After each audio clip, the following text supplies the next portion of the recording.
ఎందుకు బంగారం ఏడుస్తున్నావు? ఏమైంది? ఏడవచ్చా చెప్పట్లా?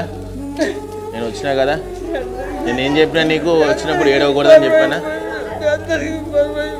అమ్మా ఏంది భారం అయిపోయావు? నేనున్నా కదా, అందరికి భారం అవుతా. నేనున్నా కదా నీకు. పట్టుకో, నువ్వు ఎప్పుడు భారం కావు నాకు.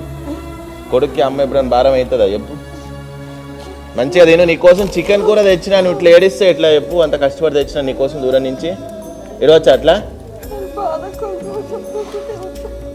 బాధ కొడుక్కి చెప్పుకోవాలి కానీ బాధ పడకూడదు. కొడుకు వచ్చిన తర్వాత మంచిగా నవ్వాల. బంగారం కదా, ఓకేనా? ముద్దు పెట్టు. అట్లా అమ్మ అంటే అట్లా ఉండాలా, సరేనా? ఫస్ట్ బువ్వ తిను దా.